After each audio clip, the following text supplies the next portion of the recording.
هذا اللقاء هو الأول من نوعه على المستوى القاري، واللي كيشهد حضور وازن يعني من مختلف ممثلين عن مختلف الدول، وهو في حقيقة تكريس المكانة اللي كيحتلها المغرب على المستوى الإقليمي وعلى المستوى الدولي بقيادة أمير المؤمنين صاحب الجلالة الملك محمد السادس نصره الله، فيما يخص التسامح والحوار بين الأديان والمحافظة على الموروث الثقافي والديني.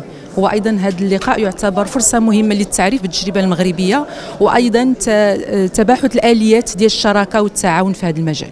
نعم، والكلمة كانت موجهة للعالم حول أن المغرب فعلا بلد ديال التسامح وديال الاستقرار. حنايا هاد المسألة ديال التسامح والاستقرار والتعايش هي مسألة اللي هي تاريخية وتم استحضارها عبر مختلف المحطات، وكيف أن المغرب استطاع بفضل قيادة صاحب الجلالة أنه يحافظ على الموروث ديالو الثقافي والديني في يعني مختلف الحقب، ولا فيما يخص يعني المحافظة على الموروث الديني اليهودي، وفيما يخص إعادة تهيئة مجموعة من الأماكن الدينية، وأيضا المساهمة ديالنا فيما يخص يعني إعادة الفضاءات في القدس. يعني صاحب الجلالة كرئيس لجنة القدس أيضا خصص ميزانية ومنحة مالية ل يعني إعادة تهيئة الأماكن في منطقة القدس كما قلت المناطق المجاورة، وهذه كلها تعبير يعني على أهمية هذا الموروث الثقافي والحفاظ عليه. Because of the Moroccan experience. Le Maroc voit sa diversité comme une force et protège ses sites religieux. C'est pour cela que nous avons choisi le Maroc pour organiser cette première conférence régionale. That's why we picked this as the first place. Le discours extrémiste est très abondant, il divise le monde. Est-ce qu'une initiative comme celle-ci ne devrait pas être plus accentuée et élargie sur le plan international?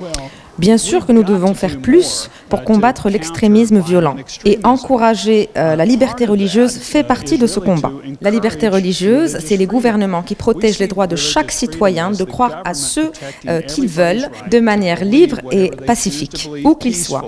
Nous croyons également que la protection et la préservation du patrimoine religieux participent à cette protection des droits et construit le respect de la diversité. Pas seulement la tolérance, mais le respect de ce grand patrimoine. C'est pour cela que nous organisons cet événement. Ne pensez-vous pas que le règlement de la question palestinienne mettrait fin au radicalisme? I think it would help. Je pense que ça aiderait, mais je ne pense pas que ça en finirait avec l'extrémisme. Vous savez, il y a beaucoup de conflits de par le monde, entre plusieurs groupes extrémistes qui ne sont pas spécialement liés à ce conflit en particulier. Many places around the world that are not based on that conflict. And this is what gives us the impression that we are too many. And this is what gives us all this rot, vindictiveness against each other, because we have this tendency through this tango of ego to occupy the majority of the vessel, which is this planet Earth. D'abord, je voudrais vous dire que cette conférence d'aujourd'hui est successive à deux conférences qui ont eu lieu à Washington en 2018 et 2019, et dans laquelle j'ai participé et qui était pour la promotion de la tolérance religieuse. Et au cours de cette conférence, il a été décidé d'exporter, disons si on veut dire, et c'est aujourd'hui le Maroc qui a été choisi pour la première conférence sur la promotion de la liberté religieuse.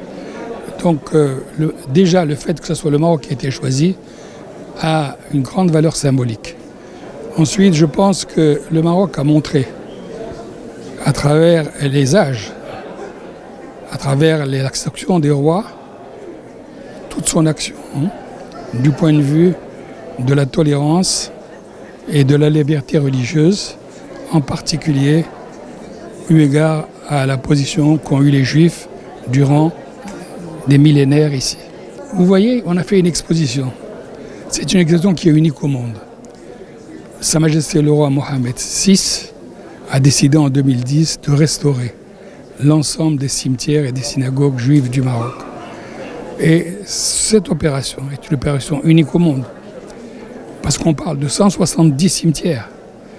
On parle de 40 km de murs. C'est un travail gigantesque. Et ce travail, quand je l'ai présenté à Washington a eu un impact absolument incroyable.